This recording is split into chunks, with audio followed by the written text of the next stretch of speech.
Hello, hello, hello. Welcome to another episode of the Game Design Variety Hour. I'm your host, Matthew Dunst. How's everyone going on a fine Friday evening? Yes, Friday, wherever, or Friday morning, depending on where you are in the world. I hope everyone is well and safe and warm enough. After I was talking about snow last week or earlier this week, it's not been so bad here. Well, I guess I haven't really left the house all that much. So yeah, but yeah, how's everyone going? I have not really been playing many games this week at all, sadly. My partner was away for most of this week, so I could have played some solo games. I actually thought I'd got into Feast for Odin for a while and had played it solo quite a few times, and I was tempted to set it up and get it going, but I didn't quite get to that, unfortunately.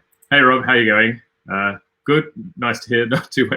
I mean, that's basically the best you can hope for in England, isn't it? Really, you know, that's a high point, you know, as it would be. So, but yeah, thanks for joining me, and thanks everyone for tuning in. Yeah, what have people been up to? Well, it's been a normal work week, I guess. In my research job, I've been doing a lot of.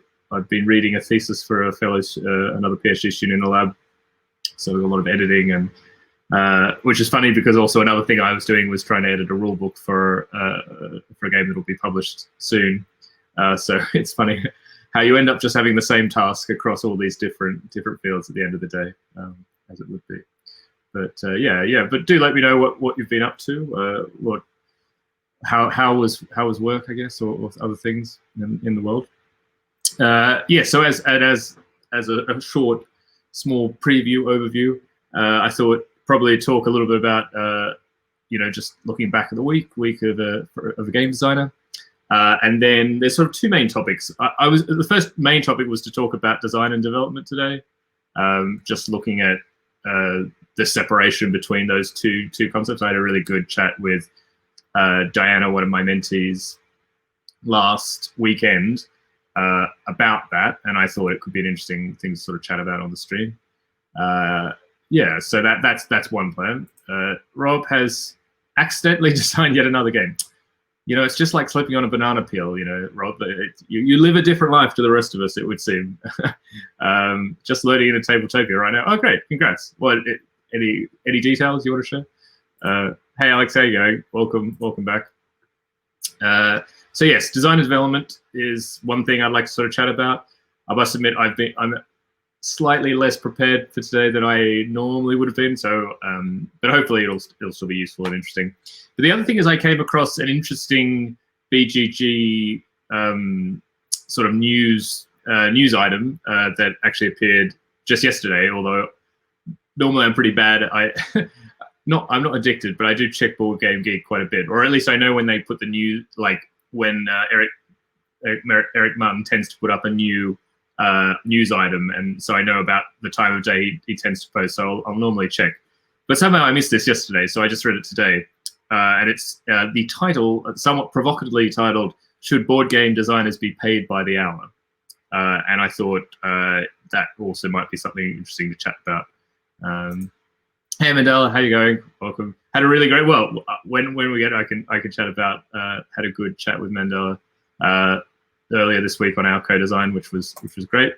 So this is Rob's new project. Thing he's been thinking about for years. Basically, family business leaning into a different theme and addressing player and elimination issues. I don't actually know the game. I'm guessing it's a game, family business.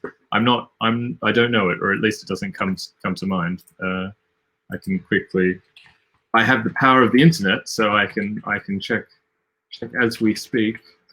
Oh, it's a television series. Okay. No. Family business. No. I guess it's a French television series. Is that what you mean, Rob? I'll come back and maybe a classic early 80s take that game. Okay. I'll check that out. I guess it's like a British thing, particularly maybe. Yeah. Oh yes, Mandela. Yeah, Mandela posted on Facebook about if I'm remembering right, that you had a dream about a way to remove dice drafting from your dice drafting game, only to wake up and realize that that game already didn't have dice drafting or something like that. You're a true game designer when you're solving non-existent problems in your sleep. Maybe. Hey Fabio, how are you going? By the way, congrats! I saw Z Garcia's review of Merv. Looked great. Like, yeah, it's getting lots of buzz, and I think like it was like #1 on the hotness this week. So for those who don't know, Merv is one of Fabio's newest release games, I think, from Osprey. Looks amazing. I saw a few playthroughs, which was a lot of fun. So check it out, and seems it's doing well on the hotness. So congrats, Fabio. Yes, Vanda. Alex, it remains non-existent. Well, I mean, now obviously it's just telling you that you have to. Maybe if you put dice drafting into every game, then that will automatically get your mind thinking in the kind of problem-solving mode, and it could be good for that. Hey, Robert, how you going? Try and design a new game. For some reason, I've set it on the Beaching Report as a thumb. This is another thing I'm not aware of. What is the Beaching Report? Yeah. And for those who don't know, actually, Robert has a design called Numbers Station, which I know you've been working on a lot recently, and may or may not be coming to a publisher sometime soon. You know, who knows? So, yeah, no, that's really great, bro. Yeah, Fabio, it's cooling down now. Yeah, I guess it's hard to like stay forever on the top of the hotness on the Geek, but it's a nice feeling to be there when it is, and I mean it's an amazing product, you know. So I hope it does well. Do you have any idea about like sales or how it's going, or do you have any sort of feedback about that? Have you got your copies? Is the other question. I not that I want to like besmirch Osprey's good name. I like the guys at Osprey a lot, but one of the funny things is that sometimes game designers are the last people to get copies of their own game, actually. So it's interesting. Alex, like Gil Hover's auction mechanism, White Whale. I guess, is this in reference to the dice drafting kind of? Yeah, it's interesting. I think different designers have different mechanisms that you're always trying to get into a game, no matter what, and they get cut. I remember Sebastian Bleasdale, designer of on the Underground and a few other games. He always had this interesting kind of like, it was another auction mechanism, and it sort of had it was like a sun auction mechanism that sort of determined the price. I can't remember, but I saw it in like at least 3 or 4 different prototypes. And I know he had to keep, he would cut it from one prototype and then it would move it to the next. And yeah, it was, when you really have something on your mind, you just keep putting into new projects over and over again. Fabio, you got your copies. Excellent. I'm glad. So yes, we can put it out publicly. Osprey did the right thing. So excellent. The beaching thing. It's about the closing of big chunks of the UK's, I'm guessing, rail network. I didn't know that was a rail network in the UK. Interesting. Okay. Yeah, I read. I mean, when I was developing some expansions for Snowdonia, actually, I was looking. Because so for those who don't know, Snowdonia is a great worker placement game by Tony Bordell, and I've designed 2 expansions for that game. And basically, each expansion is like a new railway. So I've done one for the Trans-Australian line, and Qinghai, Tibet. Probably said that wrong, but it's a railway, the highest railway line in the world from Lhasa in Tibet into Qinghai in China. But the third line, which I at some point was working on a little bit, and I haven't really done anything on it yet, I was trying to do the Varsity line, which is a now defunct line that used to run between Cambridge and Oxford, because I lived in Cambridge for a good while, so I thought it would be kind of cool. So yeah, I was looking into all this, how they'd sort of shut all the different railways over the years. Yeah, it's so I would definitely be interested to see a game about that, I guess. Oh, here we go. And now I should just read the comments down. The Beaching Report is the 1660s British politics thing about railway closures. Okay, yeah. Yeah, I think that could be really cool, actually. You can imagine like putting over tiles, which are, instead of putting the tiles like on an 80 X game, which have the rails, it's actually overlaying over the tracks and things like that. That could be really good. Rain Network. Well, let's make it happen. You know, that can be the first the first game design variety hour game jam. Make a game about rain networks. Yeah, Osprey is it's talking about Osprey with Merv. Yeah, they're I've really heard really great things about them. I know Trevor Benjamin and Dave Thompson who've done Undaunted and Undaunted Normandy and some other projects, and they also are really positive about them. So I would really recommend any designs out there, pitch your stuff to Osprey. They're really making amazing products and are really great. That's right. Excellent. Yeah, there used to be really fun threads going around Twitter where people would be talking about that like people would like just almost like stream of consciousness to each other, like ideas and things like that, and it feels like it could be fun with that. My kids have been listening to James the Giant Peach, and I can see a Cloud People game. Oh, interesting. I've not read that. Is taking me back because I would have read that only in like primary school, I think. So it's quite a while ago. I think I missed the movie. So yeah, I really haven't. It's taking me back, even though I only vaguely remember it, I guess. Hey Bram, how you going? I realized that your name isn't Bram because I checked on the Twitter. Is it Brendan? No, I might have that wrong. I should check because there's two of you, right? So I just always say Bram, but I know that that's not actually. It's like Bram Beer Gaming is like the brand, right? It's not a person. So hope I haven't been just sorry about that if I've been misidentifying you all this time. Robert, I only found out about Aircon 2 years ago, and I've been playing Snowdonia wrong for about 6 years. How were you playing it wrong? I mean, I mean, Tony, it's obviously Tony's fault, because he can't write anything for any rubbish. Richmond, okay, normally I'm just going TJ is the other guy. Okay, all right. Well, I can't promise I'm going to remember it, but I have learned in this, in this kind of streaming thing, when you're kind of in the mode of things, it depends. Like you just really look at the username and just you want to chat, and I don't always like filter what the person behind the name is. But yeah, okay, cool. But yeah, it's great.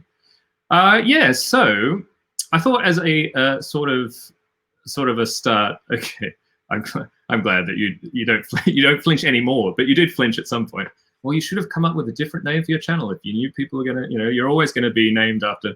Like I strangely enough, when I turn up on other people's on Twitch, like MT Dunstan is my first name, and my middle name is Terrence, so that's MT and Dunstan.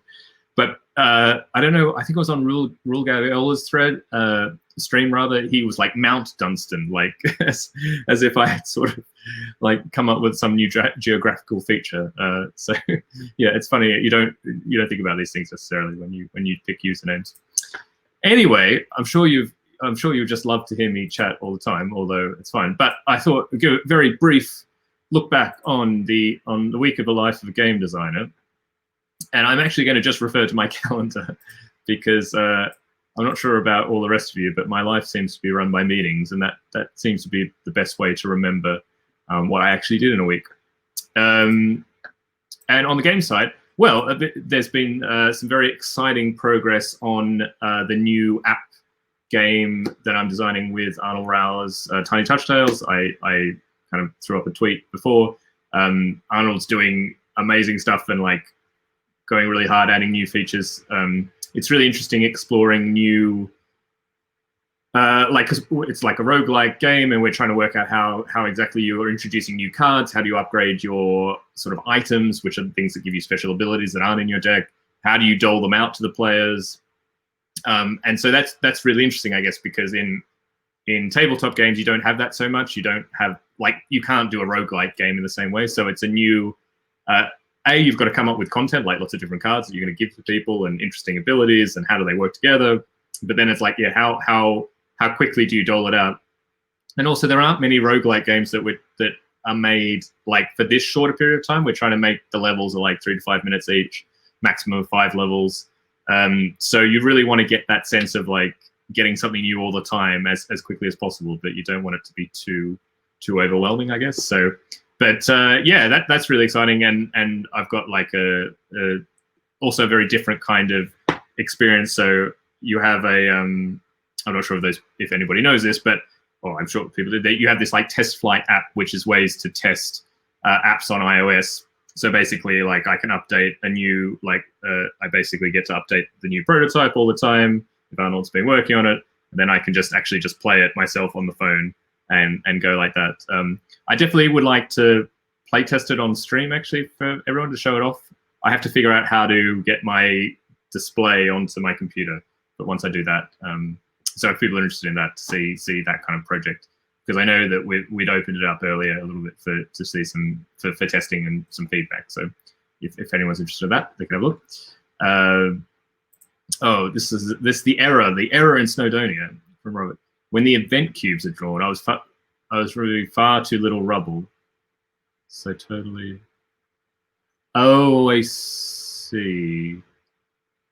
Okay. Okay, so so you just weren't drawing enough cubes, basically. Yeah, so it doesn't move along. Yeah, that's the interesting thing about Snowdonia, because of that kind of, it's not an AI, but the game really can just do things by itself. When you draw these event cubes, the game will essentially build stations or track, which is what the players are trying to do. We have some. If anyone else would like to, I know I gave Rob the ability to moderate, but if anybody else would be happy to be a mod, feel free to put your hand up, and I shall knight the mod.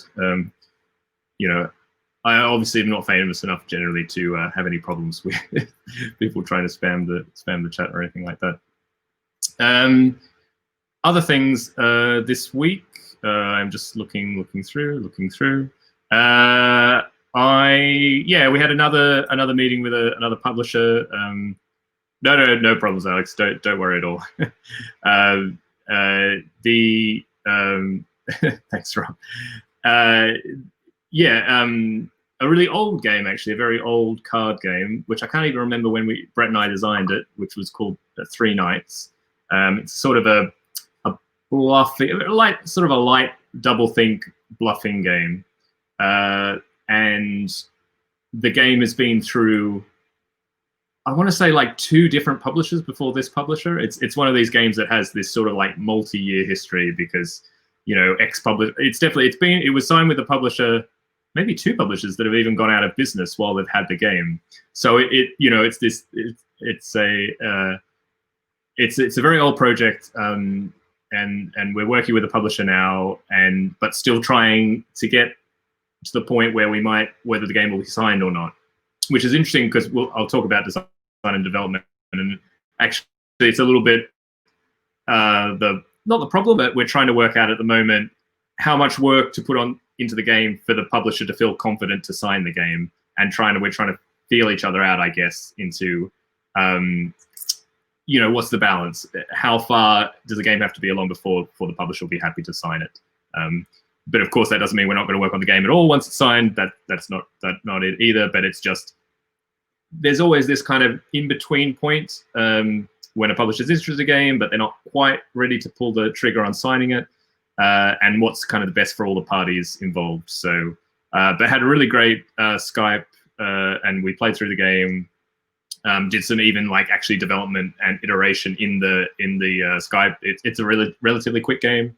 And we changed some things immediately, and then had another game. So actually, it was really, it was a really good meeting, and we're hopeful. I think by the we're setting a meeting for end of January. So yeah, it's like, well, what's another month and a half after 7 years, I guess. But it would be really great if it were able to be released. But it's also a bit strange after a certain amount of time with a particular project. You have a different connection with it, I guess. It's not as immediate anymore. I'm not sure if either of us are so intensely like it must be like this, or even I'd be okay if it wasn't published in the end. I'm not sure, but anyway. Remind me at the end of January. Hopefully, I might have an update. Hey, Nicola, how are you going? Welcome back. I'm just talking about my week as a game designer. So that was that, and then and today more feedback about the adventure game. So the other people involved in the adventure game project, Phil and and Michael from Cosmos had playtested the scenario I worked on last weekend. We talked about iteration, so I'm going to work on the next iteration now.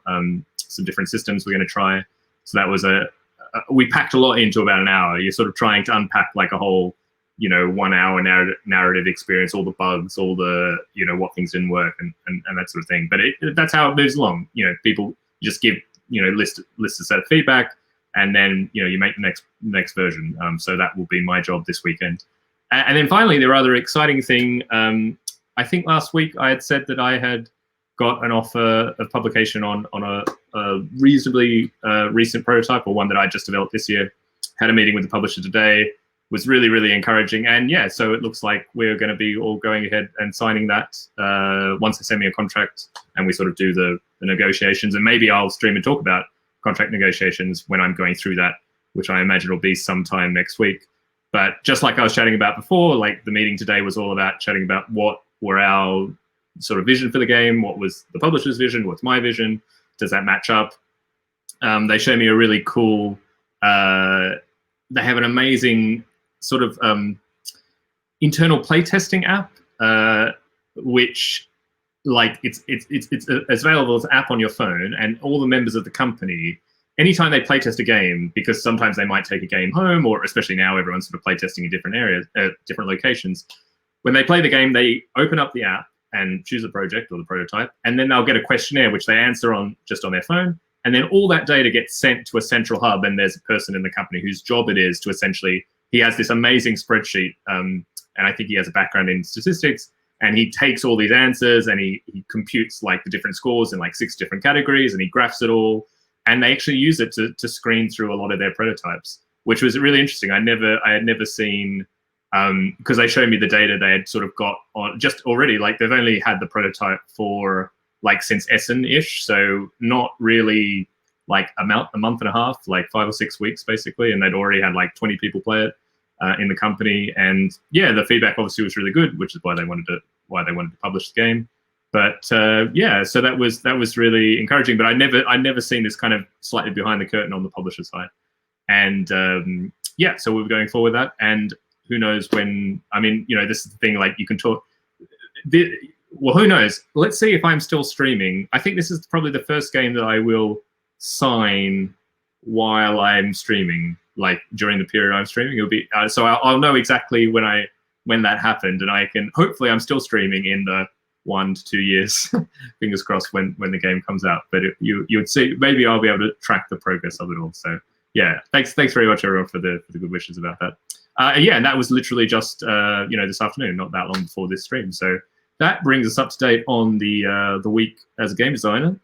Lots of fun. And if anyone else had any sort of game design related things in their week, feel free to add them to chat. Happy to, would be interested to see what's going on. But yeah, so the next thing that I wanted to chat about, or kind of discuss, or throw open to the crowd, the really great community here, is, so I found, I'm sure some other people may have seen this article that appeared on Board Game Geek yesterday from Christian Lemay, who is the owner operator, I believe, of Scorpion Mask. Scorpion Mask is a like a French-Canadian publisher, probably.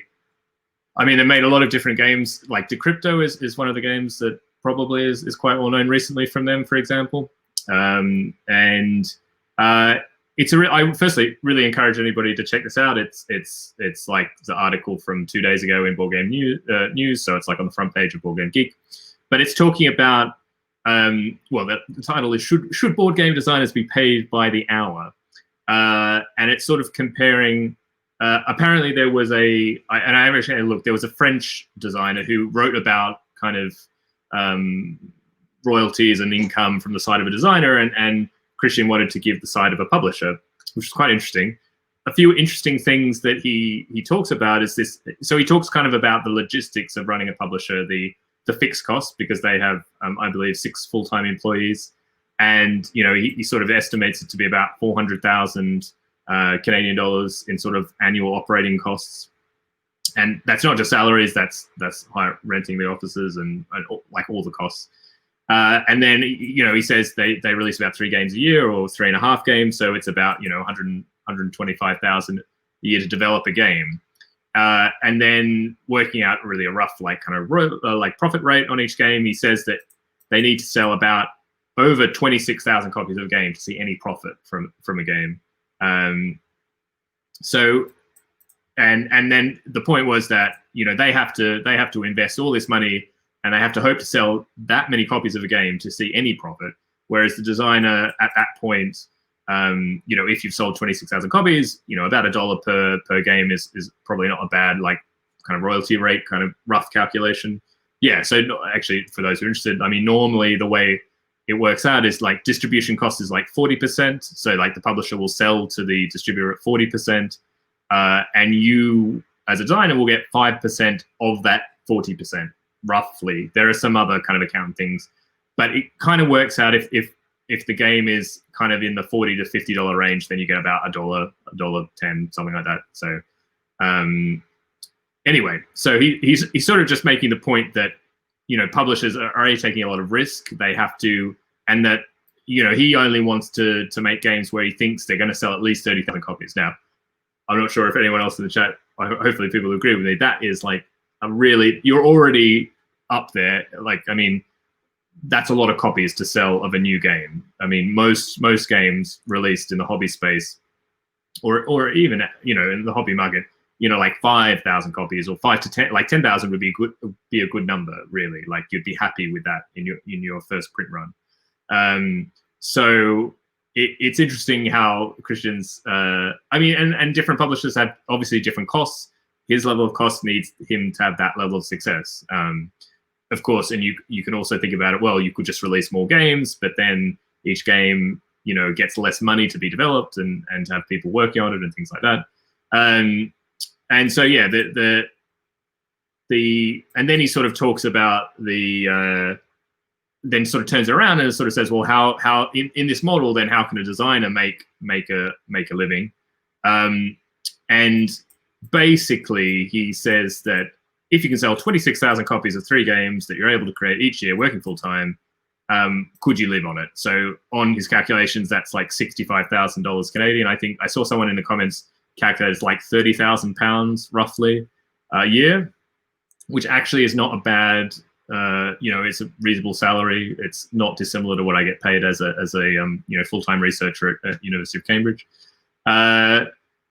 So yeah, it was sort of interesting that they were, and then he actually sort of opens up and says, is the expectation of the designer, should they even make a living from the designs, or should they just be happy that it's not that it's a work of art, but that it's, he sort of says, he was talking about when he did poetry while he was studying, he didn't make much money at all, but should he have, he never kind of expected that to happen. And, would you in the end want an annual salary as a game designer instead of having, royalties essentially? And that, okay, it's great if you get this annual salary, which is basically like, I've made 3 games a year and each of them have sold 26,000 copies. But if anything, if it sells any more than that, then you're going to miss out on royalties. So there's like a lot to it was. Firstly, I say thank you, Christian, for writing the article. If you're listening, I don't think you are, but I think it's always interesting to have more transparency in terms of relative costs and what people make. Like, people don't like talking about money very much, I understand, but I think it helps. If more people in the industry have a better understanding of the real costs and expectations, I think that definitely helps. Hey Bass, how are you going? No worries about coming. We're chatting about interesting article by Christian Loy, who's the CEO, I guess, of Scorpion Mask, a French Canadian publisher, which you can check out on Board Game Geek, as I'm showing here. So yeah, I guess there were a few things that this sort of made me think about, and then there's some interesting things in the chat. I should point out that one person who talks about in the chat is actually a publisher that we're working with currently, which is, it's David Harding, who is the publisher with Grail Games. So they're an Australian-based publisher and are quite a bit smaller. And Brett and I have a game with them that will be kickstarted probably next year. David's a really, really lovely guy, I should say. And he makes the point that this is not, it's a bit of a skewed point, not that it's wrong, but that there are lots and lots of publishers who would not be thinking of trying to make, to sell 30,000 copies of each game.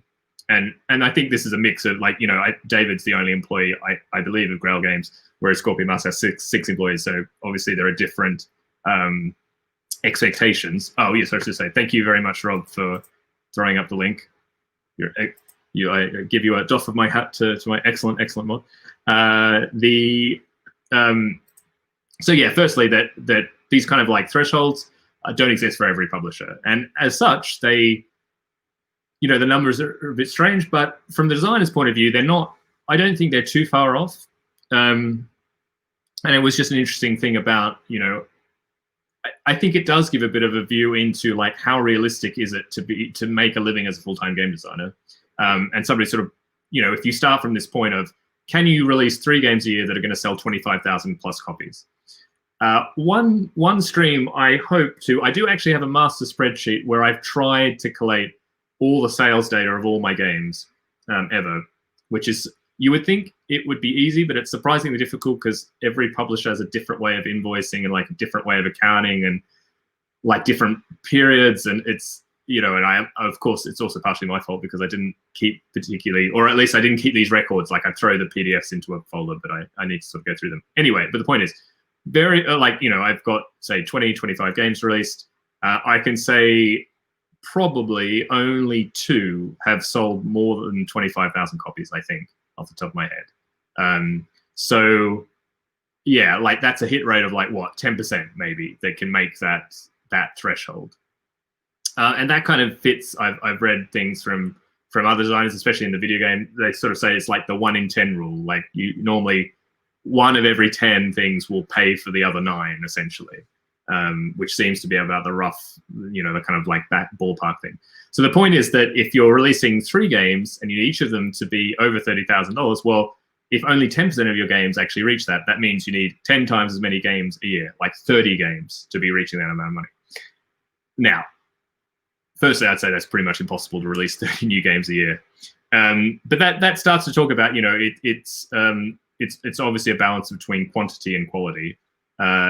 And the thing I've realized more and more is that it's essentially 1 or 2 games that allow somebody to go full-time generally, or at least give them the confidence to go full-time, because you have 1 or 2 games which are selling regularly and giving you that kind of base income.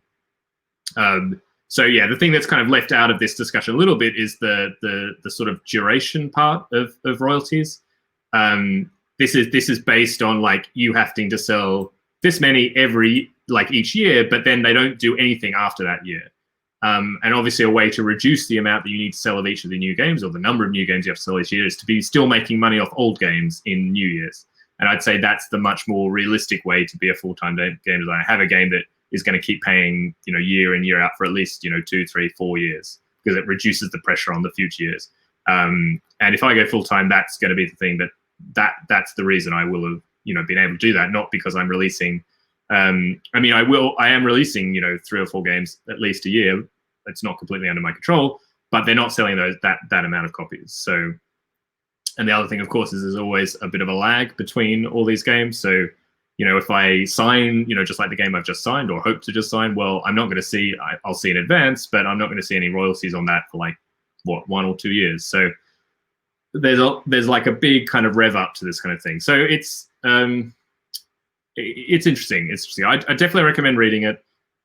It's certainly a reality to being a designer. It's hard to be a full-time game designer. I think the last points he talks about when he talks about having an annual salary is a little bit of a pity. I think it would be great if there were more board game designers who could be salaried, essentially.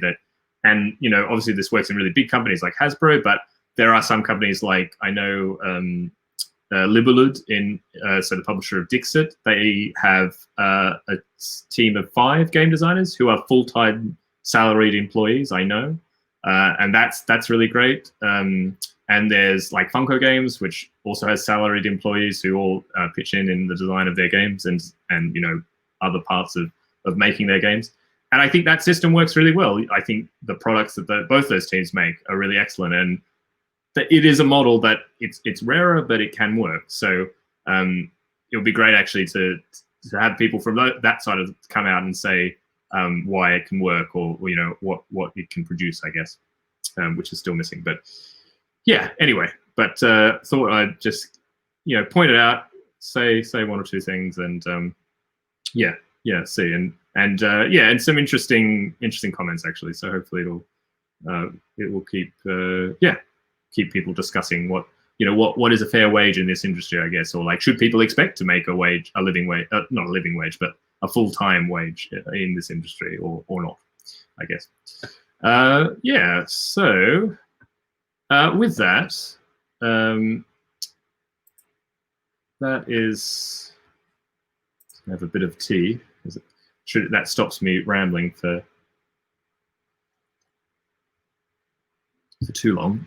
Vass has opened a new tab. We'll read it for sure. Yes, I always keep my other bit of internet, like I'm one of these terrible people who keeps open like 20 different tabs or something, which is really, really stupid, and hope that I will read things. But I used to really love Google Reader until they killed it, and it used to be where I'd sort of collect all the articles I wanted to read. If anyone else has read some interesting articles or wants to point things out,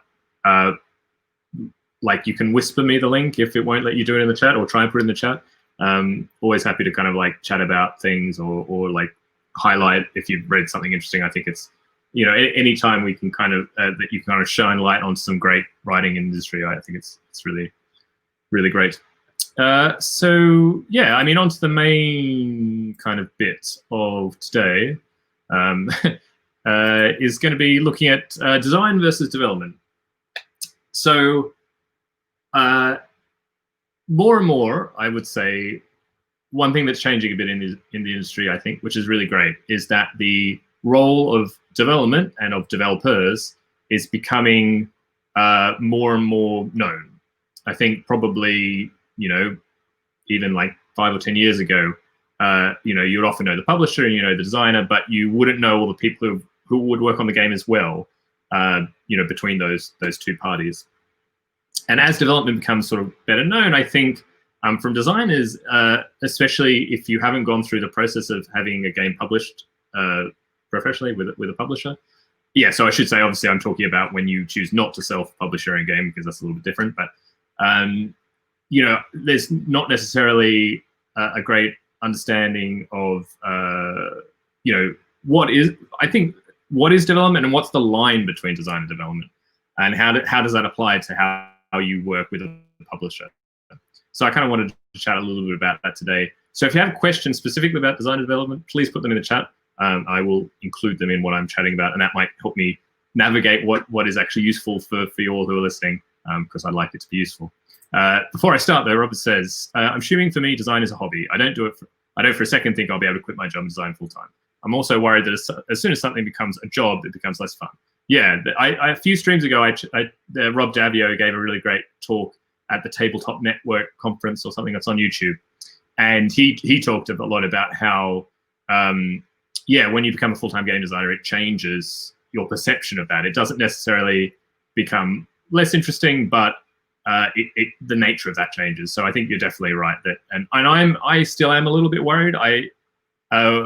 One thing that he said that resonates a lot with me is that your hobby, which for me is gaming, suddenly you lose your hobby because it's not a hobby anymore. It is a job, and that's not a bad thing. You enjoy that, but then you've lost a hobby, and we kind of need hobbies in a way to like take our minds off what we're doing as a job. So it still makes me think that I need to find a new hobby probably, because otherwise I'm just thinking about games like all the time. And then after I've been working all day on the games, then I am playing games at night, and it's just maybe a bit too much. You need something different. But yeah, and it's great. I think the other part of this dimension is exactly as you say, Robert, is just know what you want. I don't think there's many different ways that you can be a designer.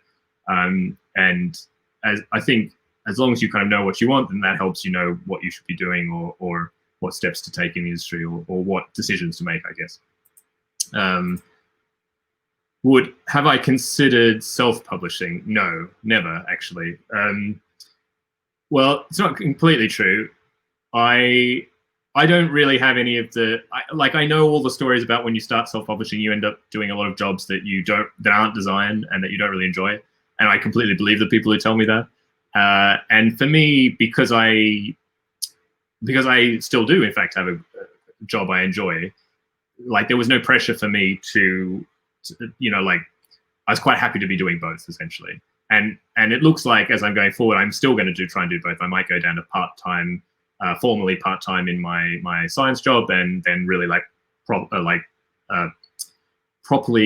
part-time as a game designer, which is just going to give me a little bit more freedom, because right now, it feels like I'm packing in like 2 full-time jobs into one amount of time.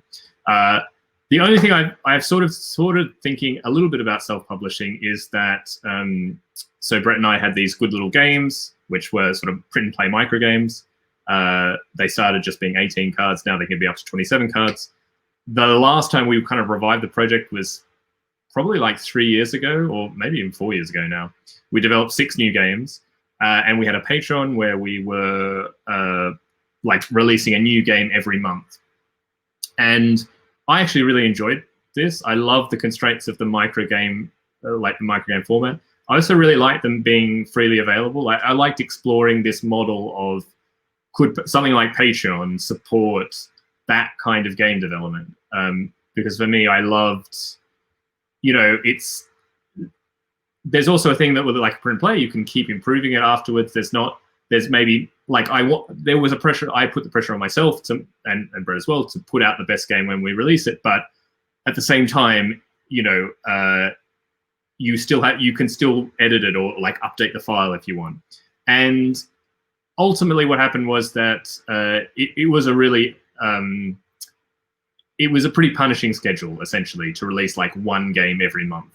It's like, even though they are small games, we wanted them to be good. We want them to stand by themselves. And in the end, we actually, when we relaunched the Patreon, we already had like 3 games kind of already done before we started. So we had like the first 3 months. And the fact that we really not struggled, but when we released the 6th one, we just got that done just in time. And then I think we just felt that we were, our lives would just become just designing these micro games, and you wouldn't have time for doing anything else. But thank you, Rob. So I think I am still super interested in this model, actually. And that's the closest thing I would think to as self-publishing. And it's quite different because you don't necessarily have to do some of the jobs that you wouldn't like in terms of like manufacturing, but you still have to do a lot of jobs that I don't like self-promotion, marketing, like a certain amount of graphic design, although there maybe you could have a partnership with somebody who would be able to do that, and like managing a Patreon and things like that. Tiffany Cairns, they have a great they had a great thread on Twitter the other day talking about like, should you have a Patreon or not, and just realizing the kind of work that goes into having a Patreon. So it's still something, I don't know, and it's like, are people still interested in micro games? I guess, are people interested in print and play games? There's a lot of stuff out there, I guess. But I loved it from a creative point of view, and I loved the little bit of like the streaming, like the kind of sense of community, and the fact that if some people were happy to pay like $1 or $2 a month for the game, it meant that a whole bunch more people could get them. So yeah, I still in the back of my head would really love to restart it. If I was to restart it, I would probably make it so that you only make 1 new game every 2 months, and you do like expansions or things in the intervening months for older games in the catalog. A little bit like sometimes Button Shy does; they do expansion for older games. So I'd like to revisit it, actually. Unfortunately, Brett's not as interested in the idea anymore, so I'd probably have to find someone else to work with, because it's still a lot of work for one person, I think. But yeah, that's the closest it's a very long answer to whether I want to do self-publishing, but yeah. We're still looking. There are 1 or 2 that are still being considered by publishers, but it's funny because I think that's why I wonder whether people are still interested in microgames. Definitely, the kind of appetite from publishers is a lot lower than it was. Like that it really was kind of a fad, I guess. It's not there. People can't find it very hard to sell them. Like Button Shy is like one of the few examples of people, publishers have really like honed in on that market and know what they're doing with microgames. And kudos to them because they're amazing. I love to work with them, you know, and maybe in fact I should actually pitch them 1 or 2 games. But yeah, but they have their model, and that's their full-time thing, you know. So hats off to them. But yeah, I don't know what I might be able to do. Yes, an expansion, 28th card. Yes, perfect, everything. But back to the development. Oh, sorry, that's said. But if your hobby is your work, that's just being fortunate, I guess. I mean, yeah, it is. Like, obviously, from the work side of things, it's an amazing job to have because. But I do think, especially for game design, you get a lot of ideas while you're doing something else. Like, if you're just working on games, it's hard to refresh your mind and like kind of, you know, it's like this like breathe in, breathe out. It's like at different points in the design process, you're basically like taking things in, and then you're outputting things into new projects and new ideas. But if you don't have those times where you're taking new things in, and then you don't get any new ideas, you're not creative. And I think that's what I worry a little bit about, I guess, that you lose those chances to get fresh things in your head and refresh. But yeah, it's not a big problem. I keep thinking I'm going to take up knitting or something, so we'll see. I haven't forgotten the development thing, but a game a month seems insane for self-publisher. It crossed my mind lately to do is for the future, but maybe 1 or 2 games a year. Yeah, no, I mean, like micro games are different. I mean, if it's 27 cards, you know, it's a little bit more of a function of ideas actually at the end of the day, because it's very quick to prototype, they're very quick to try. The development process is quicker, and also when you're going to do print and play, there's a very different kind of like bar to doing that. So yeah, I think it is possible, and especially again if you had a bit of a sort of a lead into it, have a few games before. But yeah, it's tricky, and that's why I haven't done it yet. I mean, and it's hard to also say why do this when, you know, how much can you really earn on Patreon? How much is it going to take you time? You start doing all this kind of like return on investment kind of ideas, and then all the fun goes. But back to Bass asked, what do you consider as development? It's a really good question. So consider I'm just assuming that everyone knows, you know, we're mainly designers here. So design is the creation of a new game. Importantly, the rules for that game and the prototype. So it's essentially you create everything in order for somebody to play the game. So, you know, right now it's a lot on like in the virtual realm, but, you know, and previously create a physical prototype, create the rules so that ideally, even without you being there, someone could sit down and play the game as you intended by your rules with the right components. Development is, I would say, then taking that finished design, and when I mean, this is the other, whenever you talk about design and development, you kind of think about when is a design finished, and that means different things to different people. For us designers, it probably, what does it mean as a designer? I would say, are you happy enough to put it in front of a publisher? Are you happy enough for other people to play it, and you don't see things that are wrong with it? You like the feedback that people give is either positive, or the negative parts maybe, you know, because the game isn't for them, or, you know, I guess it's when you can't think of anything that you would change to make the game better or significantly better, I'd say. I think you could always make games better. You can always think about, you know, it depends. Different people have different senses of like perfectionism or not. But if you really feel like there's nothing more that you would change and you're happy with the game, then I consider design to be finished. And that's the point where then you would be pitching to a publisher. And if they will sign with the publisher, then they would start developing the game. And I would say the difference between design and development is there are some overlapping parts. But the important thing is, I would say development is more targeted than design is. And by that, I mean, usually development, mostly development is considered in regards to publishing a game. So when you publish a game, you have a very specific target. You hopefully have a specific audience that you want to sell the game to. You have like a specific price point. You have components. You have like kind of a sense of how complicated you want the rules to be, a theme, a particular play experience. Those are things, of course, that you can consider in the design phase. But when you're designing the game, often you won't have as honed an idea about who the game is for, who are the audience, where you're going to sell it, and what the theme can be. Development is the case of really making decisions on all those things and honing the game in this very specific direction that makes sense for the publisher. So I'd say that's one of the key differences between design and development. Development is really focusing on a particular product for a particular consumer, for a particular publisher. And designing generally doesn't take that into account. Now, of course, it can. And in some ways, the more you can take those things into account when you're designing, the better or the easier it is to sell the game, because a publisher can look and say, oh, actually, we have to do less work because you've already thought about that this theme is going to work really well for this audience and this level of rules and all this sort of thing. So yeah, the closer you can get to that, the less work they have to do, the more interesting that they might be in publishing the game, because maybe they're going to have to put less money, i.e. time, into developing it. The other thing about developing is that it can involve design things, but often it's, again, you have a specific problem that is related to what you're trying to make in the end. So, for example, maybe the publisher knows that you want this to be a family game, and you really, in the family setting, you really want to play like as wide a range of player counts as possible, and say the minimum is like 2 to 5 players. And maybe when you would consider the game, it was like, 3 to 5 players is fine, but 2 players, it's a bit of a stretch. It can kind of work, but it doesn't. So maybe you pitch the game as a 3 to 5 player game. A part of development would be then making it work for 2 players. Now that might be minor changes, it might be minor changes to the rules to do that, or it might in fact involve designing completely new aspects of the game, or new components, or new AI actions, or anything like that. And of course, that design is creating new content. It's creating new rules, creating new content or interactions in the game.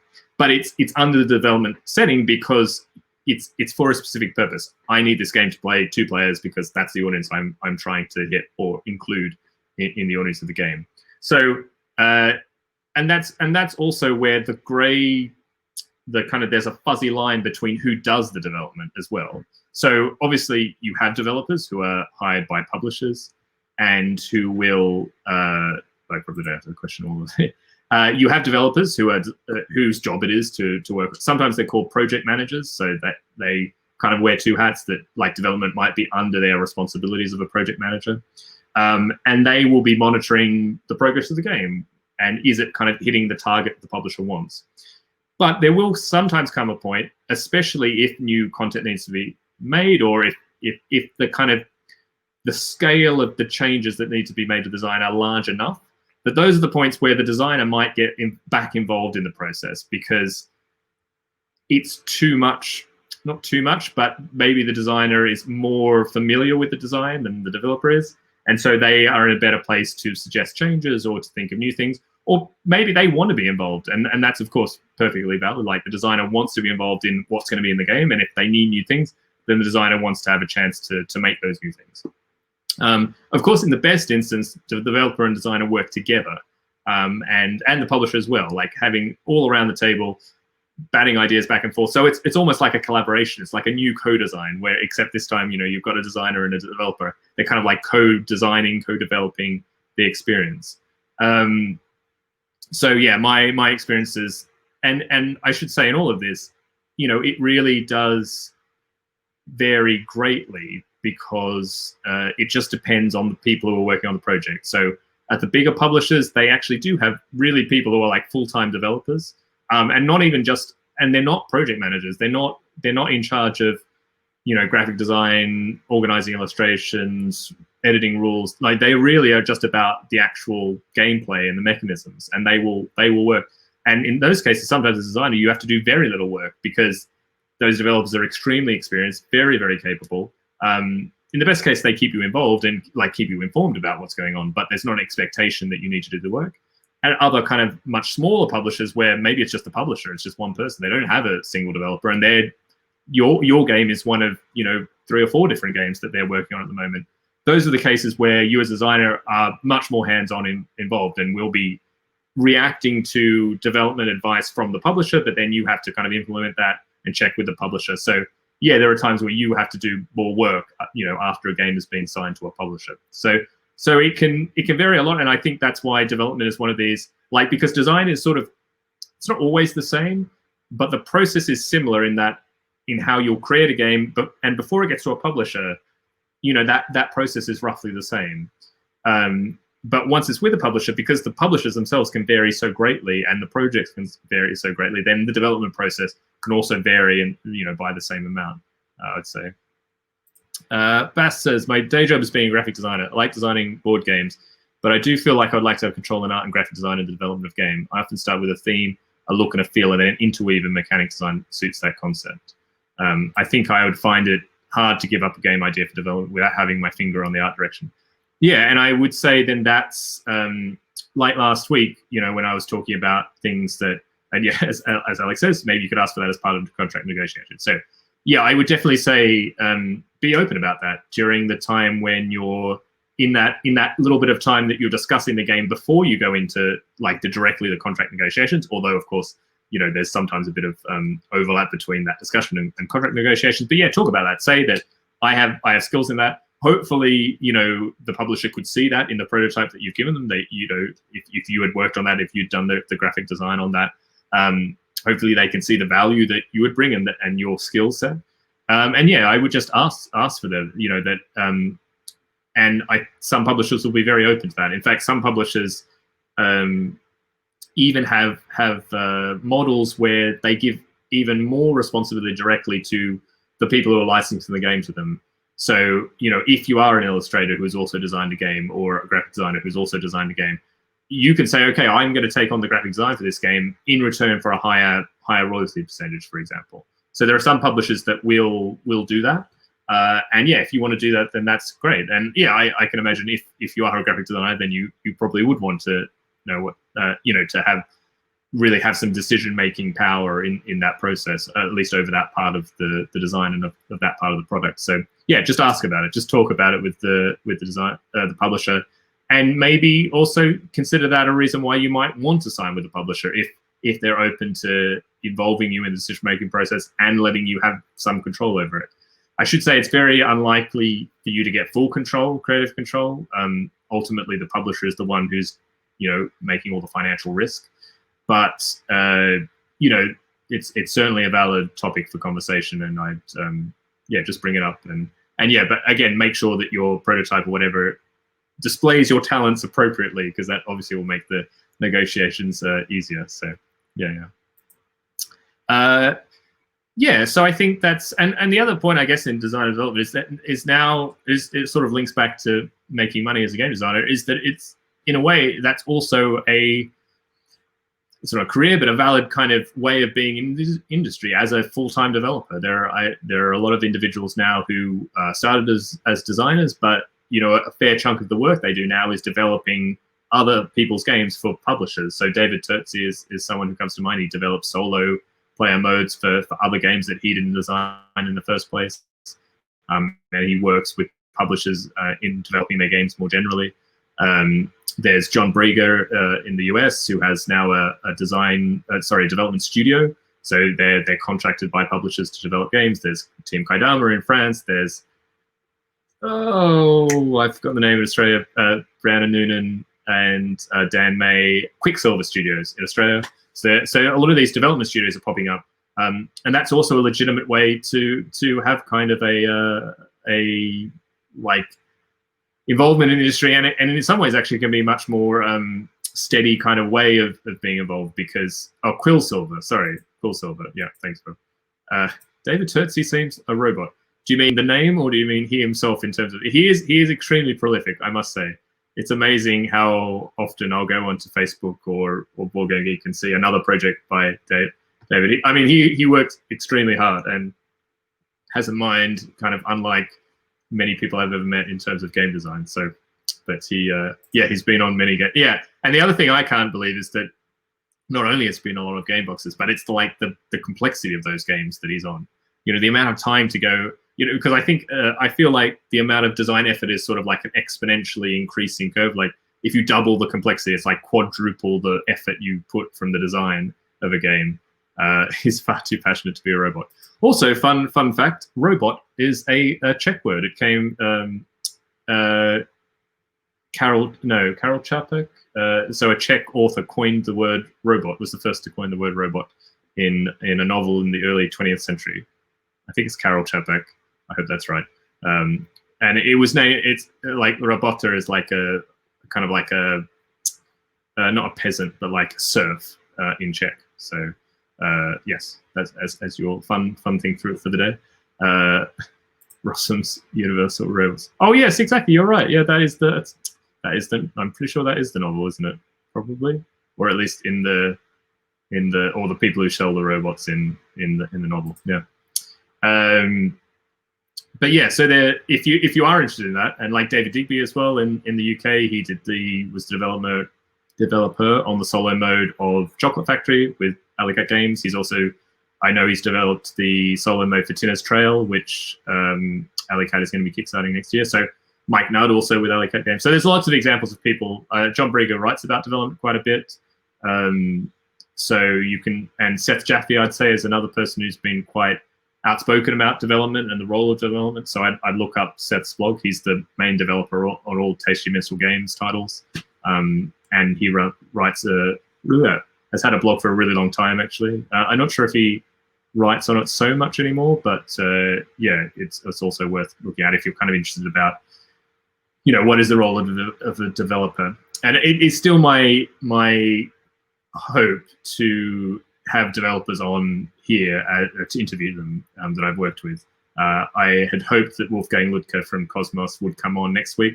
I haven't heard from him, so I'm not sure if that's going to happen, but definitely plan for the new year is to have developers on the stream kind of interview, because I think they're kind of people who work, I think, especially people who are professional developers and have been for decades. They're not necessarily really well known, I think, in the hobby circles, and certainly not as well known as designers. So it would be great to, I think, pick their brains and to see, what they've worked on, because some of them worked on such a huge array of like really popular games.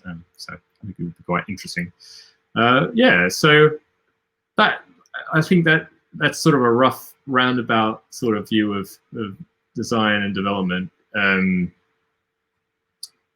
But yeah, if there are other questions, do let me know. Or and yeah, I think that from I just say my advice is just obviously you want to make design the best game you can that you're proud of, and be open to it being developed and changed with a publisher, and to try and work with them. Think of it as like a collaboration. And I think in some ways that's, I'm so used to collaborating at the design stage, so that kind of prepared me, I guess, in the skill set or ways of working with other people, which maybe, would be harder if you're not used to that in the designing process. So that's another reason to try collaboration, because you'll be more ready for when you have to kind of collaborate with a publisher or a developer or something like that. But yeah. So that's design versus development. Yeah. So anybody got any amazing plans for the weekend? I will once again be working on the adventure games. Need to fix all the bugs in the Hitman prototype, which I played a week or 2 weeks ago on stream. Still have a bunch of bugs with the logic between how like guards work and things like that. But we're still trying to get it prepared, maybe to be able to show it to a publisher, Dave and I. So not sure what's gonna happen with that. I'll throw up a general Q&A if anyone has any interesting questions as we come to the last 5 or 10 minutes of the stream. That's collaboration seems like a good word for 2021. Yeah, I think it's a good word for most years, to be honest. But yeah, I think it's a good thing, and I think it's just another way of connecting with people right now. I think I've designed some games by myself, but I've definitely reached out to try and design with new designers and make new collaborations, because it's also a way to connect with people when you're by yourself or things like that. So that's been really good for me. I've been really thankful for it. People like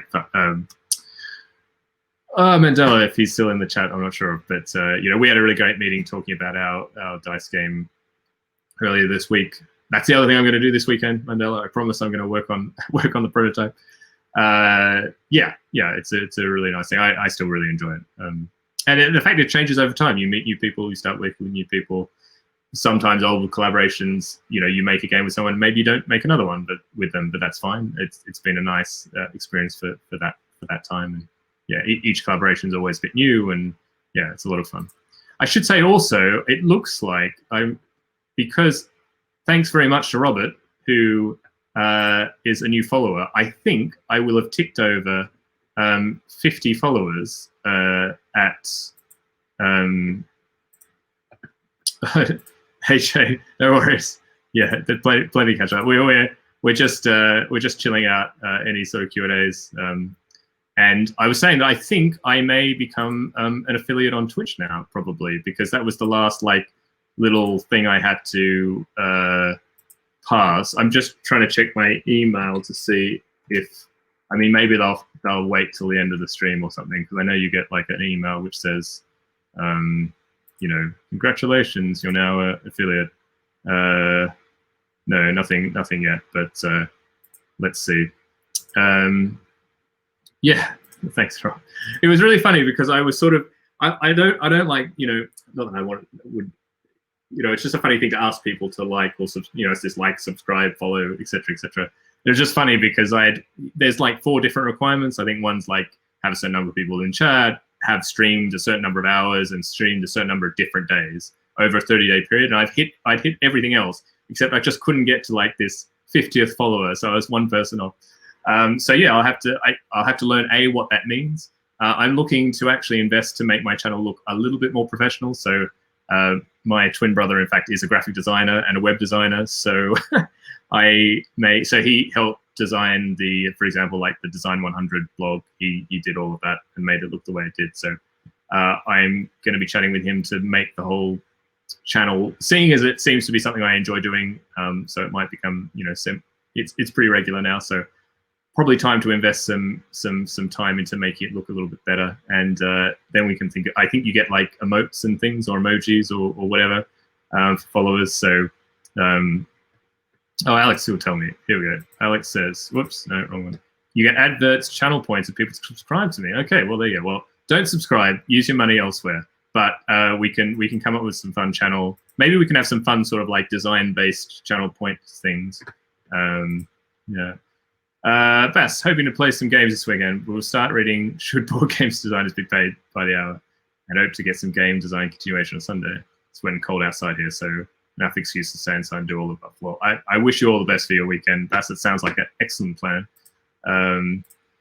Is there something you have to apply for or something? I know you first get affiliated. If you first go, I think there are 2 different levels, I know. Okay, I will check. If I have to apply. Maybe there's going to be. I don't know if is there a downside to being affiliated. I know someone was talking about another thing that you can't dual cast, you can't go on simulcast live on YouTube and Twitch at the same time. But I only do on Twitch, so it's probably not so much problem. Nicholas, have you collaborated on games more often?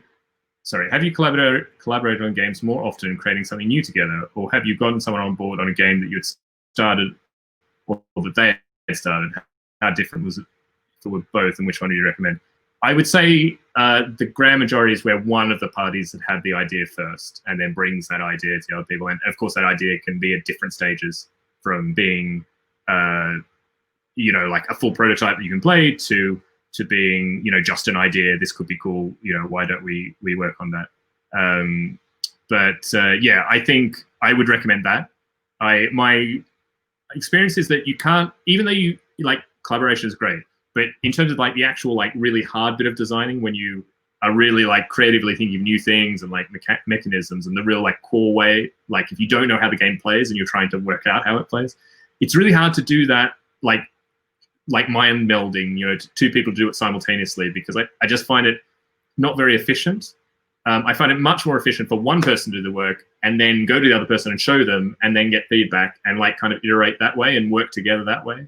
And you can switch, one person A can work on the game and then they both play it, and then person B can do the next iteration and vice versa. But I think I just find it's too slow if you're both trying to work on the game at the same time. It also means you don't have the same sense of ownership. once one person's like, if it's one person's job to do the prototype, well, they can't blame anybody else. They can't think anybody else is doing the work. So it means it's more likely that they're going to do it and finish it. I think the more you share out the tasks, well, that works, and the more a chance that, you know, like there's more people who can like miss the deadline or not keep doing things. Where if it's one person, then it's only relying on one person. So yeah, that's been my kind of experience. That yeah, it's easier to bring an idea. I think it's just, especially when you're trying to propose a new collaboration, it's a lot easier to get started and like feel out how you can work with each other if you have something solid to sort of discuss from the start. It's, if you don't know each other very well, like if you don't have a clear topic to sort of chat about or to kind of like as a focus of discussions, it can also be a bit tricky for that to work. So yeah, if that makes sense. Robert, my weekend is more design work. Got at least 2 playtest pencil in, so I need to do some stuff with it. Sounds great. You doing some baking as well? Robert's an amazing baker. Follow him on Twitter for incredible. And you made bukti, which is a Czech delicacy. One of my favorites, in fact. It's like a small kind of square bun, sweet bun, usually in Czech Republic. They fill it with plum jam, which I actually I learned last night. Povidla, which is kind of the Czech word for it, is actually a specific. It's not actually plum jam. It's essentially, you know, like you stew plums and you have to stew them so long for them to develop their sweetness, but you don't actually add any sugar to get this quite like something. It's essentially plum jam, but without any added sugar. And when you look it up on Wikipedia, like the English word is actually povidla. Like there is no reference in English, which is kind of interesting. But anyway, Rob's great baker and chef, so check him out. Would my Aquasulis points be transferable? Well, we'll see. Alex, I'm going to have a mentorship meeting and see if I can print off a print plan I've been working on. Sounds great. Everyone's got really good ideas, good projects to be working on. Rob needs to put this thing on Tabletopia to see if it works, then find some other folk to have a go. All right, sounds, again, great. Yeah, these online playtest groups. Yeah, I mean, there's like the virtual playtesting group, I guess, the one with like Chris Backey and Ian Brocklebank, which I know Rob must know because you were there at playtest and things like that. I'm not sure if you've been able to do that. Rob's saying this game will be hated by most designers I know. I'm now intrigued by like the fact that you just know that. You know, I just need to see what the game is now. Robert, I've been told by a Czech friend my bukti is incorrect, so it doesn't have a filling. That is true. I've never had a bukti without filling. The most common two are the plum jam and sesame, like kind of a sesame seed paste, which is really nice. It does sound like clickbait. That is actually a very good description of it. Rob, maybe we should have like a competition. Like, how can you have the most clickbaity description of your game, or what's the thing that you think would be most likely to get people to be happy to sit down or like come to a virtual playtest or something like that. We can share tips and tricks to get people interested in our games. Yeah, but yeah. So plans for the channel, I guess. I imagine probably more will be done in the new year, but I'd like to try and make things look a little bit more professional. Maybe find a new kind of intro video that probably could look a little bit better. It was something I just sort of like threw together. Designers hate this one secret mechanism. Yeah, I love this. We should have more. Yeah, we need some more board game designer clickbait. I think that would be a very good Twitter thread if anyone wants to start it up. He made a game that people would hate. You'll never know what happened next. Yeah, what happened next? You know, they all killed him, and so they never have to play that prototype again. They threw the prototype in the bin. But so I guess in collaboration, you should be on the same line in each other with the sort of themes, or is polar opposites a more interesting combination of game design? That's a really great question, actually. Maybe one day I'll go through all my. No, I shouldn't like rate my co-designers, but it will be interesting to describe how that is. My personal feeling is actually it's like you need a balance. I think if you're too similar, it doesn't make sense to collaborate, because one of the great advantages in collaboration is that you get multiple viewpoints on your design, and like multiple different viewpoints even before you're playtesting. It's kind of like, it's like you have a playtester who's always there, who's giving you a different feedback, different viewpoint. So if you're too similar, you don't really get that. I think it can work. if you're going to err to like one extreme, that's like the safer extreme, because if you have the same way of thinking about the thing, same interest, then at least you'll agree and be able to work on something. It's just that you won't get that kind of useful feedback, and that can sometimes make designs kind of jump forward quickly. But on the other end, if you're too different and you just can't find any common ground, then well, of course you can't work on a game together. But you want somewhere in the middle where you're different enough that you're going to have a different take on things, but that you can find some common ground. You know, you want that Venn diagram to be not completely overlapping, but at least have some overlap. And so, like, I think my perfect example is with Brett. You know, the reason we design so many games together and we're so productive, I think, is that we have some common ground. There are some types of games we both enjoy and that we share some design sensibilities. We share some overall design kind of like maxims, I guess. That's another thing. I don't think you have to be online in terms of like themes or even types of games, but I think we all have certain things that we will never put in a game. Like, you know, I'm never going to have miss a turn in my game. I'm not going to have player elimination. I think, you know, I don't like blind bidding. You know, we all have a different hang-ups or different things that how we think how a game should go. And you want to line up as best as possible with those, I would say. So yeah, with Brett, I do that. But at the same time, we do, in terms of the actual games we enjoy playing, is actually quite different. I like more complex, not hugely complex, but more complex kind of Euro games. He likes simpler family style games. And so that's a really good mix for us. So yeah, that's what I'd say. But I ultimately, I don't think there's one rule. I think it's much better to have a good fit with someone, and that can be based on so many different things. It doesn't have to be based on you liking the same games or themes. You know, if you just have a good rapport with someone, like personally, that will also be, I think that's a really great indication for having a successful partnership, you know, more than anything else. So yeah, we already said that. Rule number 5 will shock you. But what is rule number 4? No. Take that roll and move player elimination. Yeah. Those are your like game design red lines or something. Yeah. Sorry, I won't bring up Brexit. I escaped. All those people in the UK can't escape now. Sorry. One thing I found is that you also get a better picture of your own strengths and weaknesses when collaborating. Yeah, absolutely. I think, yeah, as Bas says as well. Yeah, you just realize quickly, like, because when you work by yourself, you know, you're doing all the work. You have no comparison of whether you're doing something more efficiently or less efficiently or better or worse than somebody else. But immediately when there's somebody else, you realize, oh, actually, I didn't realize that my skill in graphic design was that great. It just came easily to me, but I didn't have any comparison. Or you realize, like, wow, that person's great at writing rules. Like, I thought I was okay, but no, they really know it. And that's a really good thing. I think knowing your strengths and limitations is really important. It helps you work on the things that you want to get better, and it also realizes what you can offer in a collaboration. You can say to someone, look, you know, I really think that I'm really good at this part of the process. I want to take this on because I think I can do it really well and efficiently. Whereas, you know, if you don't have that sense of what your strengths and weaknesses are, then you can't, you know, it's harder to do that essentially.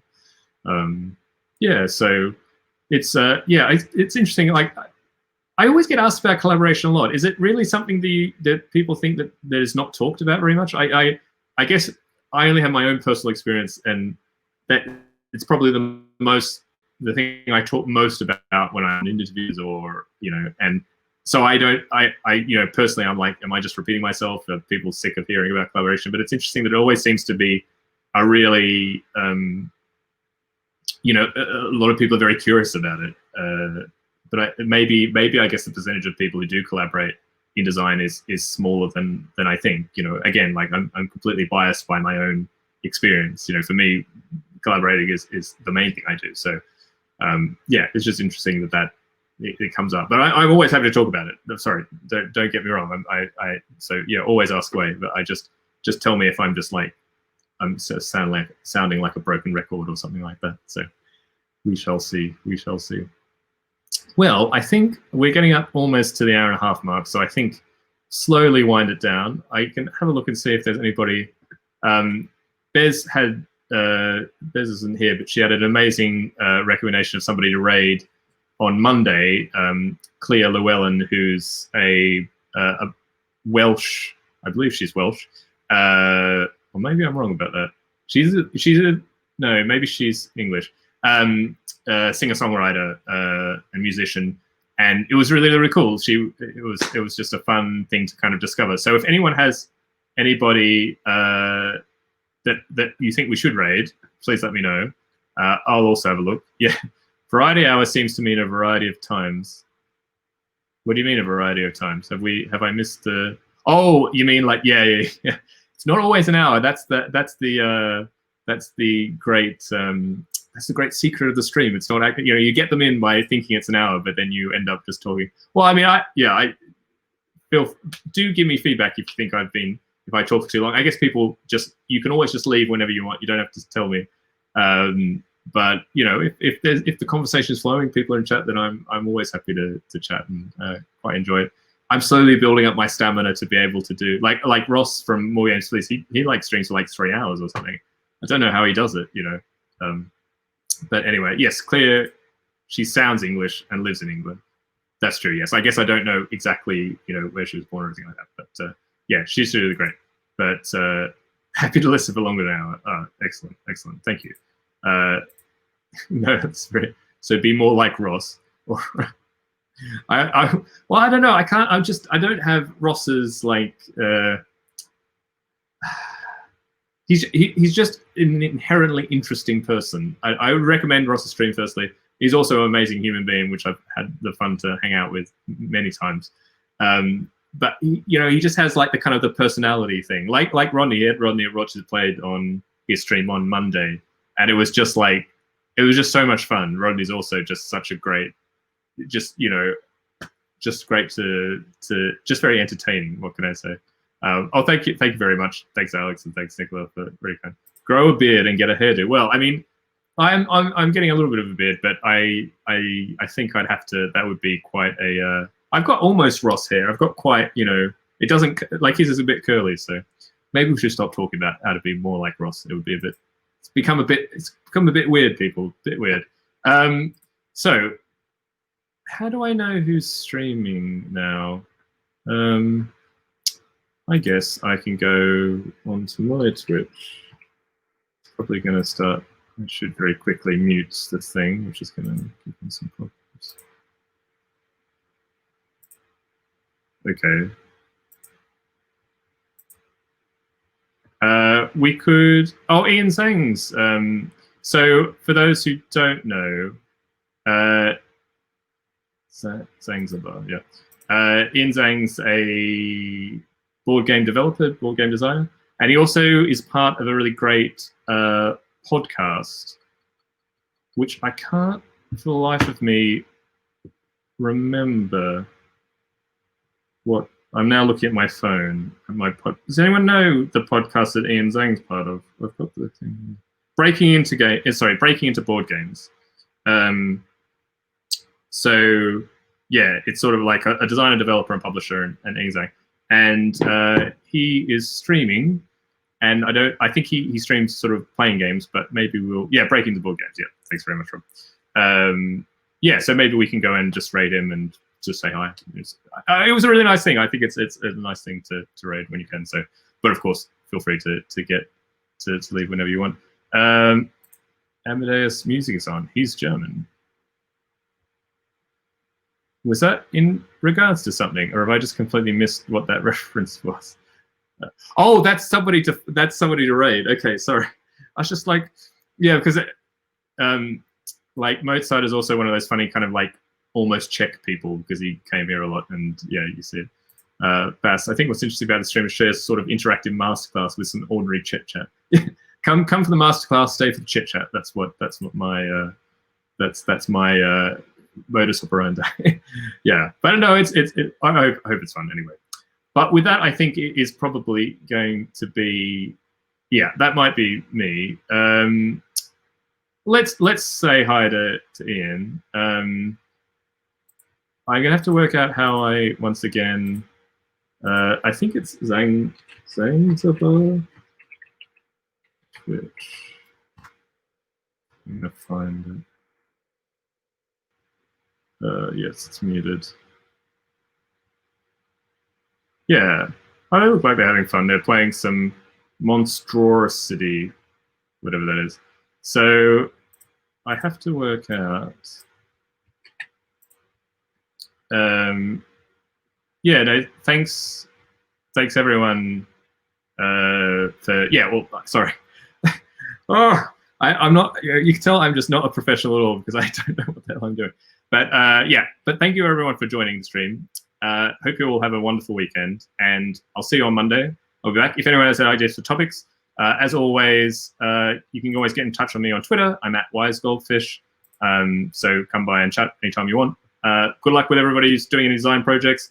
Have fun. Anyone who's not doing design, enjoy the wonderful, wet, cold, wintry weather. Hope you have some nice warm beverages or food. And now, for those who want to hang around, we'll head over to in stream.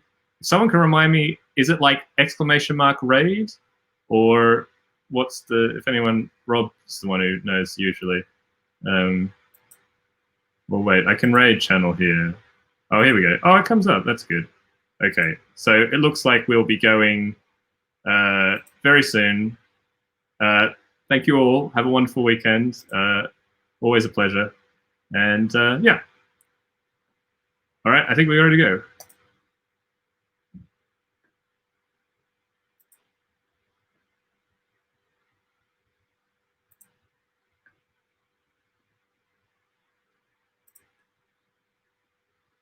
Designed by the one and only Eric Swanson, who's here with us today on stream number 5.